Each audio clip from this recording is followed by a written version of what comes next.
Thank you so much, Rochelle, for the invitation to be here and to be giving this annual lecture. It's a great honour and privilege for me, and thank you for those very kind words in your introduction.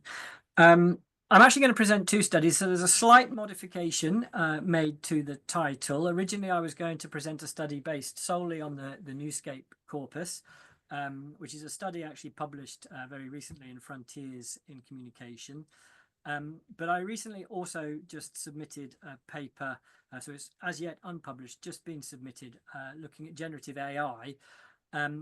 And the two studies are really complementary. They're trying to do the same thing. And so you'll see a degree of repetition across them in terms of methods, but obviously with quite different data. But the idea is here to present a sort of convergent story. So I'm going to actually present two studies.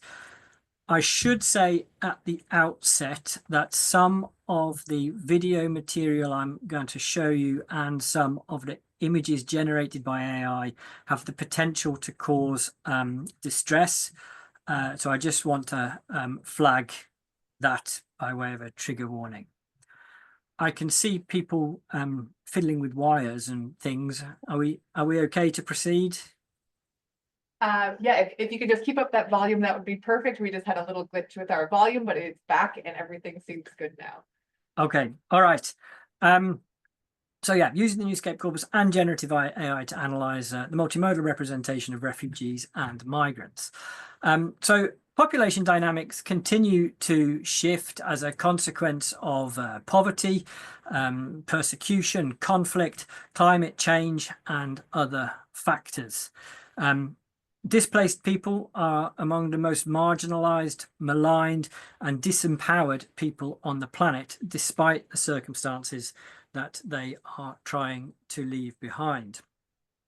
And yet, public perceptions of refugees and migrants is often hostile, creating a space for equally hostile government policies, which we see in the UK, but also elsewhere around the world.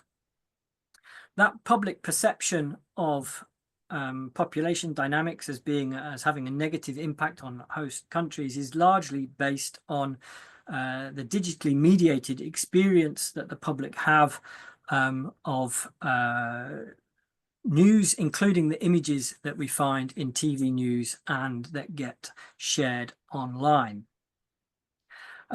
Tools enabling the identification and the quantification of visual elements that are implicated in discursive constructions of power and inequality have, of course, been developed in critical discourse analysis, including by Theo van Leeuwen, David Machin, and other seminal scholars. I'm a linguist, but in the tradition of multimodality within critical discourse analysis, I'm extending the tools offered by linguistics to the visual and the multimodal realm. And that's because, as will be obvious to us all, images have become increasingly important in a digitized world, such that, according to Sticchetti, images are now the dominant form of political communication. And so it is behoven upon critical discourse analysts to look beyond language to the other forms of semiotic material that constitute our discursive experience. Images are especially important, and we know from eye tracking studies that it's images in a news text that provide entry points to the text. It's images that attract attention in the first place and which then receive a disproportionate amount of attention relative to written material in the text. Images enhance recall. Text with images are better, more easily remembered, and images can in fact induce false recall, so that they can induce people into recalling narrative aspects that weren't actually present in the written text. In terms of engagement, images generate traffic to and influence social media engagement with news stories online. So news stories that contain an image are more likely to be clicked on via social media platforms and shared via social media platforms. And besides these kind of cognitive processing and engagement effects, images are known to achieve framing effects so that the images included in a multimodal news text can influence our perception and evaluation of social actors and social actions, and our behavioral intentions, such as voting intentions or policy support, etc. When we look at the research on images of refugees and migrants in particular, it's been shown across multiple studies that news images tend to construct refugees and migrants as a dangerous and alien other. For example, refugees and migrants tend to be depicted in large rather than small groups. They tend to be which is sort of consistent with the theme of inundation. They tend to be, or they're often depicted in a way that explicitly dehumanizes them, or which criminalizes them, presenting migration as a sort of clandestine operation.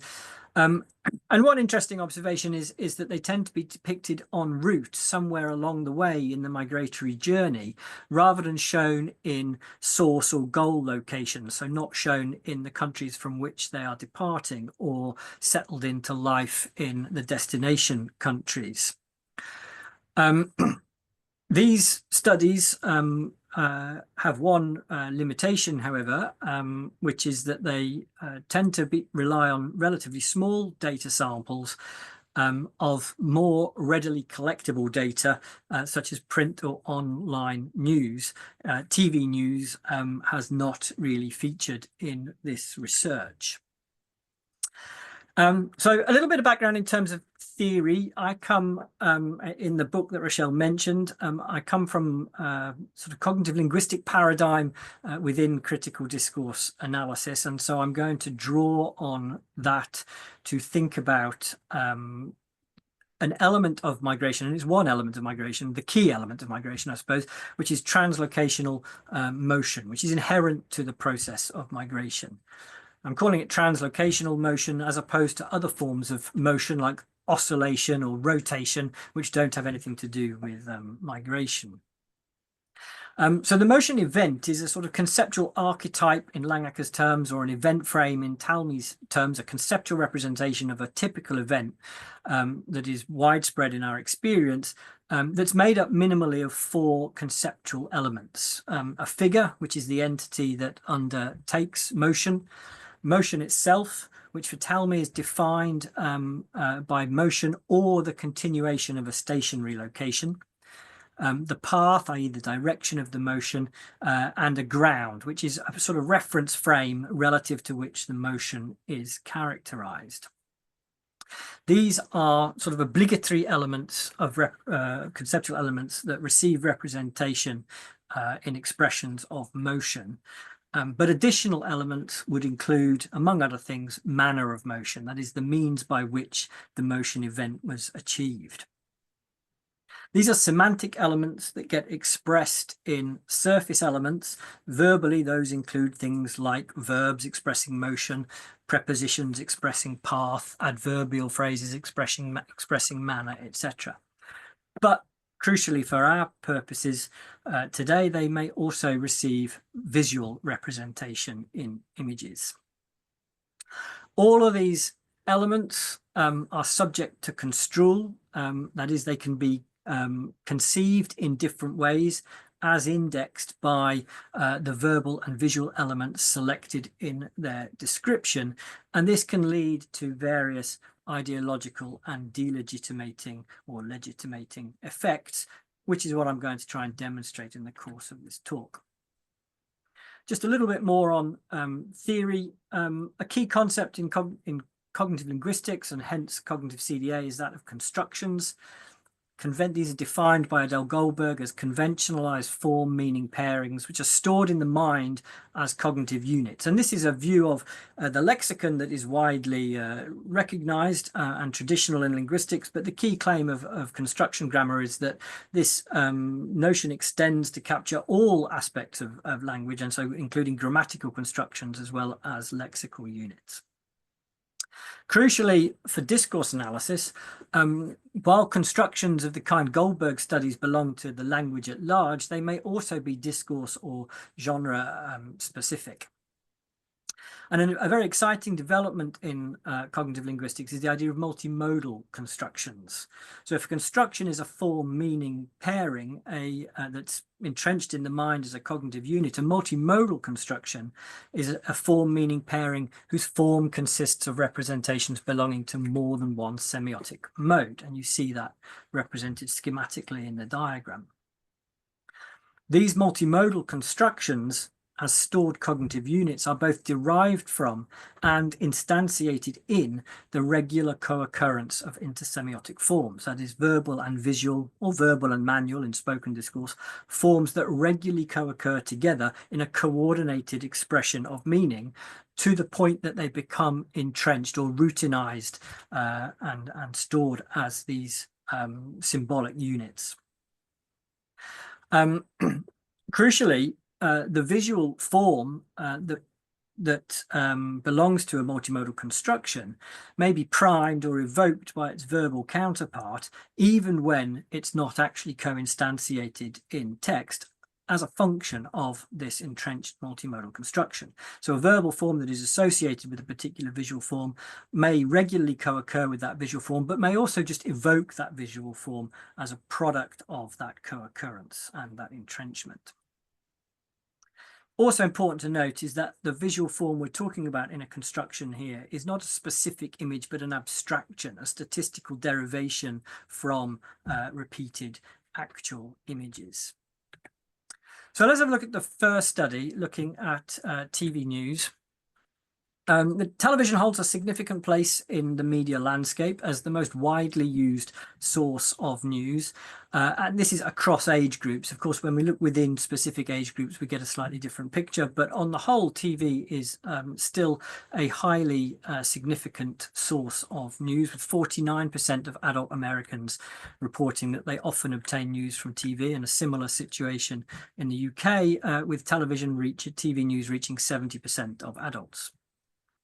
However, despite its importance in the media landscape, television remains understudied within critical discourse analysis, most likely owing to the difficulties associated with gathering televisual data.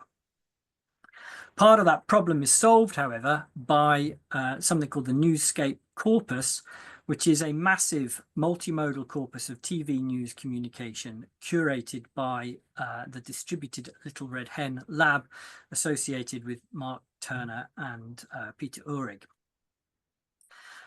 This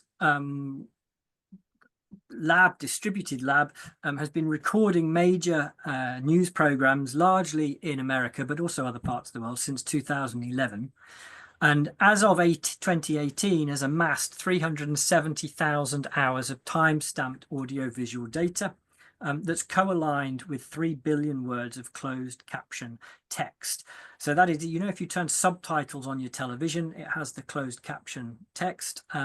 Well, this Newscape corpus includes the video and that closed caption text.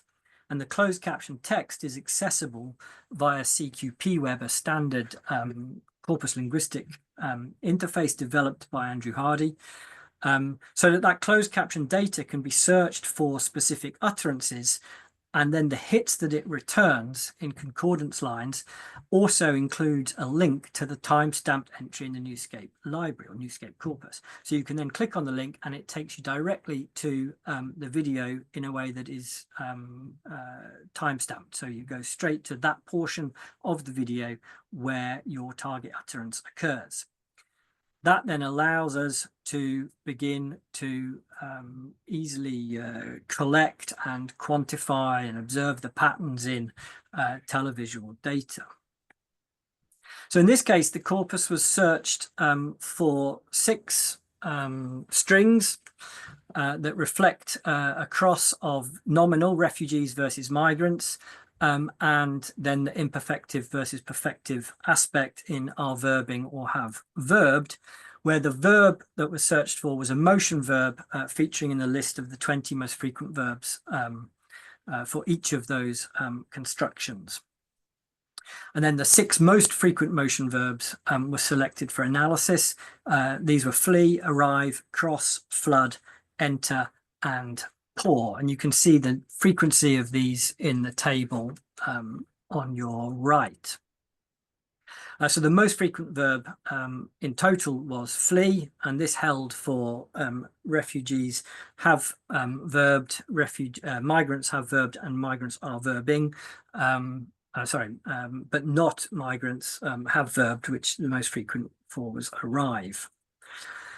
So after some cleaning to get rid of duplications, mishits, etc., I ended up with 474 video clips containing co-timed images. And those images took several different forms. They were either still photographs that sort of exist on the screen behind a newsreader, videos which might be on the screen behind the newsreader or which are cut to with the newsreader providing a voiceover, or illustrations, graphic kind of illustrations rather than photographs. I won't say much about the sources for reasons of time, but it's a largely American corpus, though the BBC does feature in it as BBC World. I could say more about this later, but I'm not really subdividing the corpus according to the sources. So the images that co-occurred with our 6 verbal strings were coded for 6 variables relating to figure, motion, and ground. The presence or not of refugees and migrants, are they corporeally represented? The size of the group, was it small, which I defined following Azevedo et al. As less than 8 people, or large, more than 8 people. In terms of motion, were they shown in transit, so moving, or in situ, i.e. stationary in locations like camps, being held at borders, resting? Manner, which here I just looked at whether they were shown on land or at sea. Source path goal, so were they shown along the migratory journey path or in the country of origin source or in the destination country goal? For goal, I took that to not mean arriving on the shore of a country, but to be settled into a new life in the destination country. And then lastly, security. So was there a security element like fences, walls, police or military personnel present in the image? So let's have a look at the results that we get here, starting with size. Refugees and migrants tend to be depicted more often in large groups than small groups. And this goes for both nominal categories, refugee and migrants, and regardless of source, verb, and aspect. And you can see that in the first example I'm going to show you. Hundreds of thousands of refugees have poured into Europe. And this one. 50,000 migrants have entered Slovenia since last Saturday. And this large size is concomitant with a distal viewpoint that you see here, which is either from on the ground in the first example or more aerial in the second example. And so together we get a sort of impersonalizing or de-individualizing effect. This contrasts with a small group representation such as this one. Millions of refugees are fleeing the horrors of war. They're which is concomitant with a close-up shot. Here you see a smaller group which represents a more sort of familial scenario and is more individualizing and personal, but that represents the minority of images. A particularly common pattern of visual representation is migrants moving on foot in line formation, as you see in these examples. Hundreds of thousands of refugees are fleeing Syria. Refugees are crossing on foot. 10,000 refugees have crossed into Austria this weekend.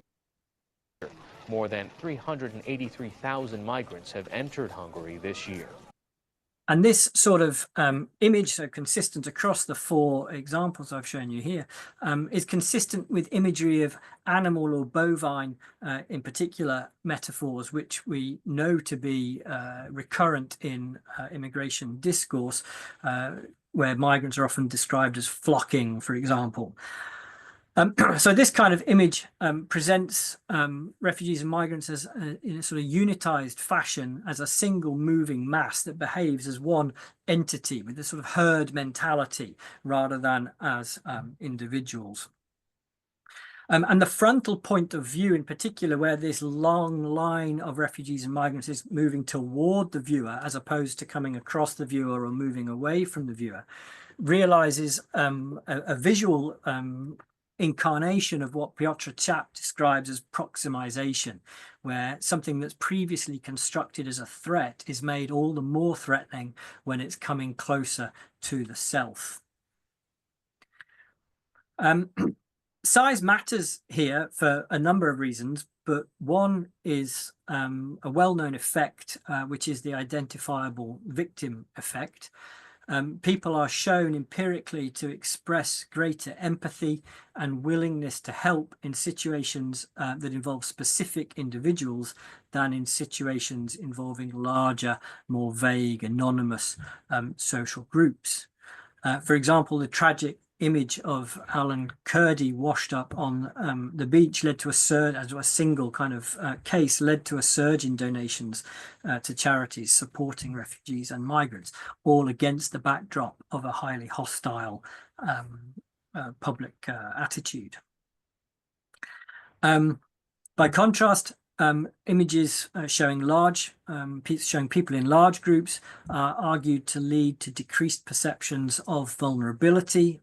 So we see people as being less vulnerable if they're in large groups, and psychic numbing effects, where we just become kind of indifferent to the problem when it's of a certain scale, to the problems experienced by those individuals, I mean.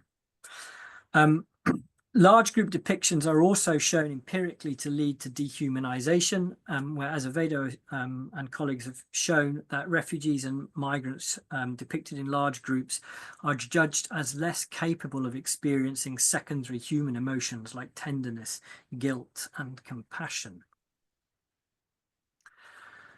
If we look to motion and manner, refugees and migrants are both depicted more frequently in transit, so in motion, than they are in static or stationary situations.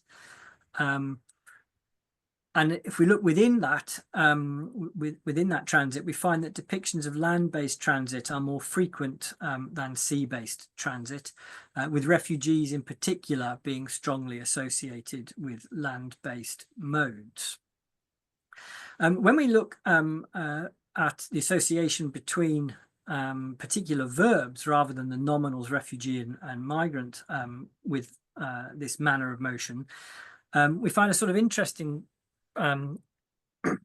observation that water-based verbs like flood and pour are much more strongly associated with land-based images, while verbs like arrive, which are neutral to land versus sea, land versus water, are associated with the sea.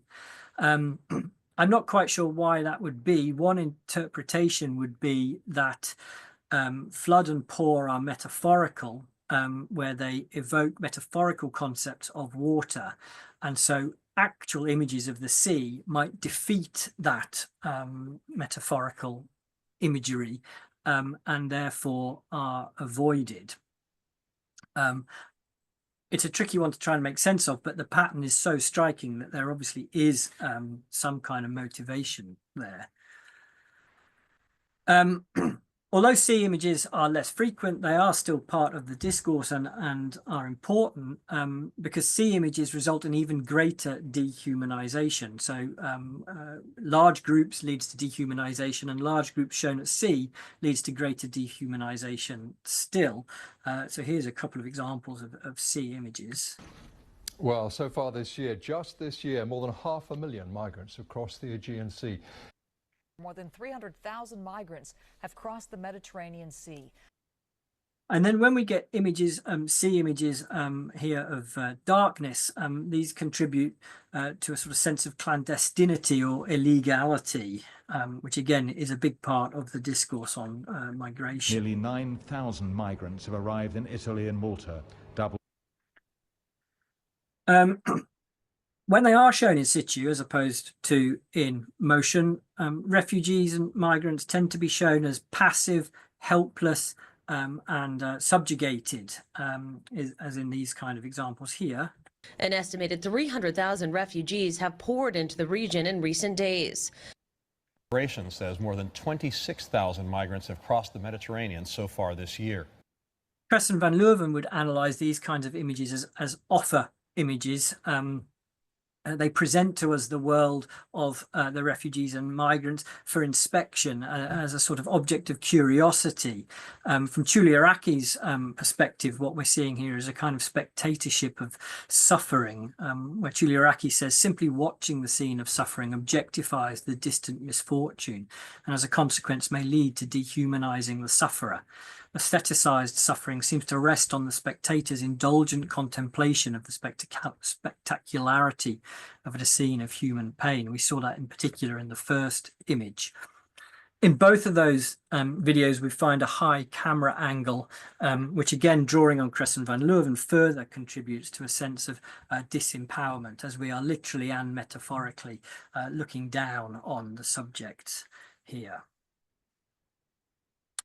In terms of ground and source path goal, consistent with previous findings, refugees and migrants are depicted more frequently en route than they are in source or goal locations, which takes the focus away from the circumstances that lead to displacement. Where the source is shown, and I'll show you a couple of examples in a second, it's associated especially with the nominal refugee and the verb flee. So these images are exceptions to the rule, but these are images that do show the source element of the source path goal schema. Hundreds of Syrian refugees have crossed the border into Turkey. So here you see a man and a boy surrounded by buildings that have been destroyed by war. And more than 2 million refugees have fled the fighting in Syria in just the past 2.5 years. And similar imagery there. And this image is particularly upsetting, so I apologize for showing it, but it is part of the data. This morning, a chilling ISIS terror video shows some of the violence those migrants are fleeing. The video. So these are exceptions to the rule. Migrants tend to be depicted somewhere en route rather than in their country of origin. They're almost not shown at all settled into life in their destination country, and where the goal is shown, the destination country is shown, refugees and migrants tend not to be present, as in these kinds of examples. Just over 300 Syrian refugees arrived in New Jersey in the last year. So here we see Jersey, but refugees and migrants are not part of the image. What we see instead is a sort of cityscape in an anchored news report. We see the same kind of thing here. Some Greek islands are 5 miles away, less than 5 miles away from Turkey, where Syrian refugees are pouring in thousands a week. And if they're not involving these kind of anchored news reports with a cityscape in the backdrop, what we see is the goal having been impacted by terrorism. So in examples like this. And it's all because millions of refugees have fled the Middle East. The vast majority of refugees are entering Europe.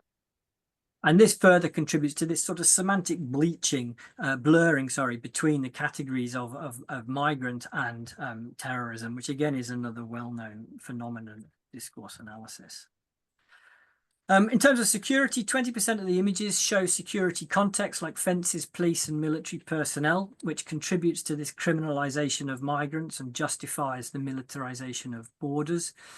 Fox News is the most likely to show refugees and migrants in security contexts, and it's people designated as migrants that are more likely to be shown in security contexts than those designated as refugees, which suggests a sort of slightly different semantic profile for these two categories, where migrants are subject to greater securitization than refugees. Well, more illegal immigrants are crossing the U.S. border, and researchers say Hungary just closing its border with Serbia, where thousands of migrants have poured over the border in the past few weeks. Right now, 80,000 migrants have crossed into Hungary. Well, thousands of illegal immigrants are now pouring into this country. Speaking of the election, elements like fences, military personnel, police, etc. The last category that I want to mention in this study before moving to AI is erasure. So 25% of the images in the corpus do not depict refugees and migrants at all. We've already seen some examples of that in the anchored news reports showing locations only, like cityscapes, landscapes, camps, etc. We also see it in examples of politicians talking about migration. Over 500,000 Syrian refugees have fled the civil war. Or images showing modes of transport only, such as a bus or a train, in which case we're looking at a sort of visual metonymy of transport for people. We have learned that some undocumented immigrants have arrived in Southern California. So there you see the picture of the bus at the end. Or they're represented in much more abstract forms, in things like maps and other illustrations. And I'll show you some examples of this here. So in this first example, they're represented by arrows in a way that is reminiscent of battle plans and thus consistent with the invasion metaphor that we know to be part of the discourse on migration. Estimates now show that hundreds of thousands of migrants have flooded into European nations. So these arrows depicting motion in a way that is interdiscursively linked to battle plans where arrows depict invasions. In this example, and there were quite a few of these actually, we have heat maps being used where the red in the heat map in particular signifies intensity or the danger zone, which is radiating outward. More than 2.5 million refugees have fled Syria. And then in the next two examples, we have silhouettes of one form or another, which serve to maintain a fear of some mysterious other. More than 1 million refugees have arrived in Germany over the past year.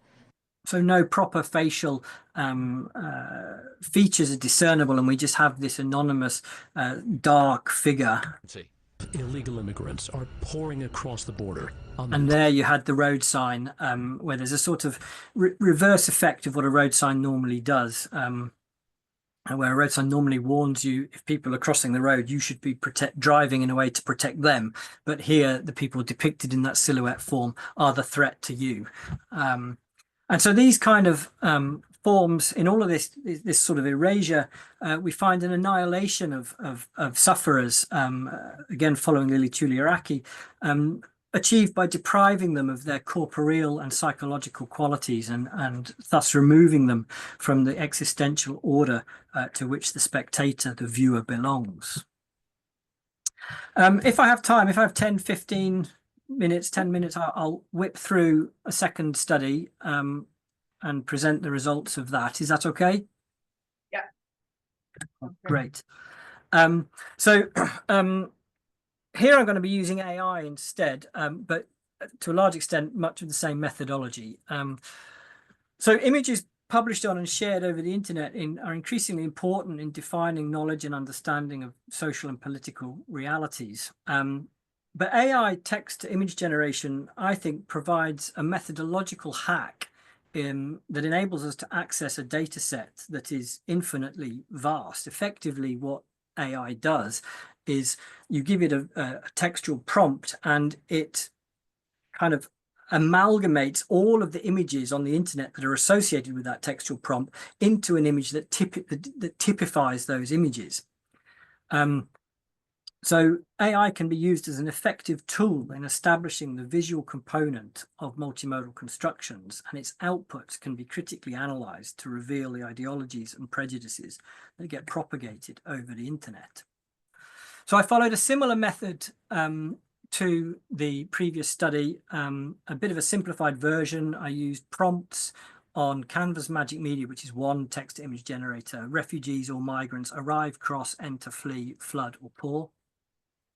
I asked for realistic photographs rather than kind of more fantasy type images. And this resulted in 144 images where I took 12 images per prompt in 3 formats: square, portrait, or landscape. The coding I won't go through in detail. It will become apparent in the results, but it's a slightly enriched version of the coding scheme used in the previous study, in which viewpoint here was explicitly coded for, and properties of the figure were a bit more detailed as well. So in terms of results, the figure, that's refugees and migrants, the figure, remember, is the entity that undertakes motion, is depicted more often as large, but also as unbounded, which is to say the group of migrants sort of extends beyond the confines of the image, right? So that it looks like it goes on forever. Migrants, and that goes for refugees and migrants. Migrants tend to be depicted more often as continuous, which is to say that you get a sort of group of people that are amassed in such a way that they come to cohere as a sort of perceptual gestalt, compared to images that are more discrete, in which people are more clearly separated. And here you get images like this. So again, consistent with some of the previous findings. The most common pattern being of refugees and migrants shown in large, continuous, as in the top two images, and unbounded forms, i.e. that go on indefinitely. Which contrast with the images underneath of a small group of discrete and bounded forms. So you can see the entire group of people in the bottom two images and their discrete individuals as opposed to an amassed group. When we get these small groups, it tends to be women, children and families rather than sort of vaguer, larger groups. So you can see that contrast in dividedness in the top two examples, one of refugees and the second one on the right of prompted by the nominal migrants. So we find a sort of individualizing versus de-individualizing or aggregating effect there. Which are consistent again with bovine and water metaphors. One particularly interesting thing that AI did was with the prompt flood. And here you get images that are less realistic. The bottom two images don't feel as realistic as the other images.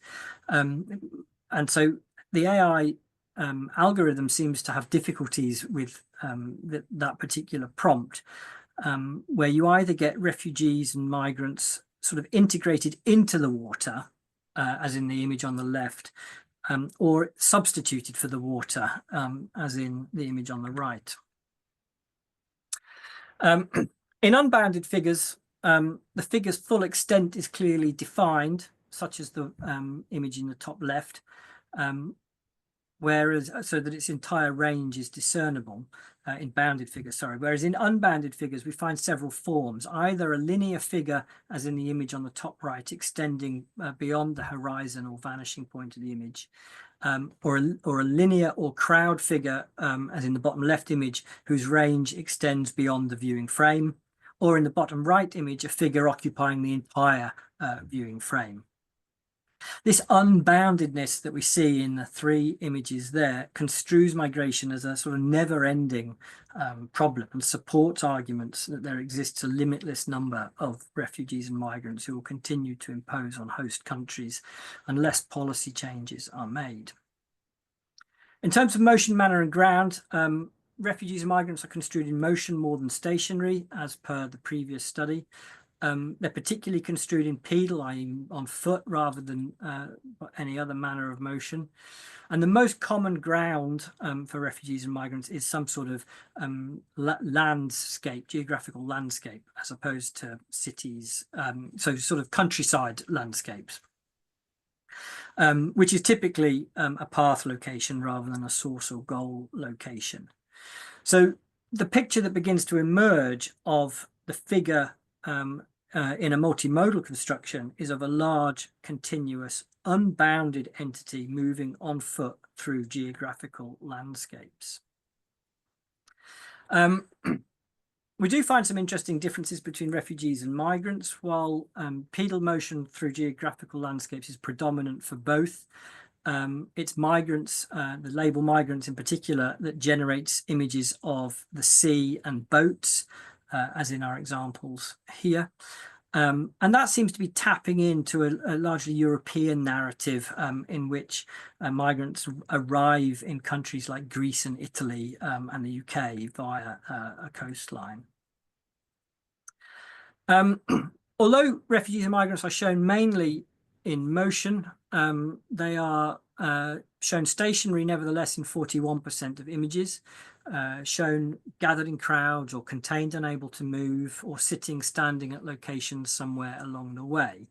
But one particularly noteworthy stationary image is the portrait photo, examples of which you see here, These photos seem to document people rather than processes, with refugees and migrants being placed before the camera in a way that invites curiosity.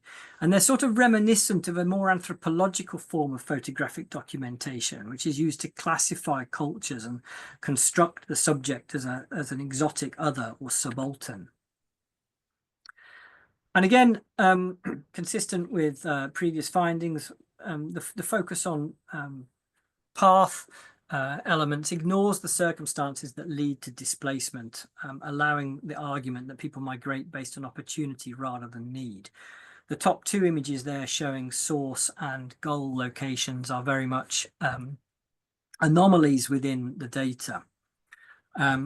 Security features much less frequently in this AI data, but is nevertheless detected by the text image generator, suggesting that securitization is a feature of this discourse. The last variable here before I finish is viewpoint. Most viewpoint values are toward on the horizontal plane, toward on this axis, horizontal on this axis, and medium in terms of distance, a medium shot, regardless of nomination. However, there are differences with respect to close-up and distant shots between the two categories, refugees and migrants. So in all, the general picture is one where toward plus horizontal plus medium shot is the most common. As we see in all of these images, but when it's in combination with a large, continuous, unbounded figure moving on foot, as in the top two images, the effect is again one of visual proximization, in which this sort of large group looms large and moving towards us. When the same viewpoint combination occurs with small, discrete and bounded figures, as in the bottom left image, the image is much more sympathetic. And then in the bottom right image, we have the viewpoint where the figure refugees and migrants are moving away from us, the viewer. So here we have a sort of depersonalization or anonymization. Those bottom two images, again, though, are the less frequent in the data. We also see a contrast between refugees and migrants in close-up versus distant shots. So refugees are more likely to be viewed close-up compared to migrants, as prompted by our search of this AI generating algorithm. As in the examples at the top, the close-up shot is the viewpoint that's more likely to elicit empathy in viewers, as Wilmot states, whereas the distant shot on the right highlights otherness and, following Martinez de Rola, suggests that immigrants' situation and problems are not those of are not ours. Close-ups can also invite pity when combined with the diagonal, and we see that in the bottom two images.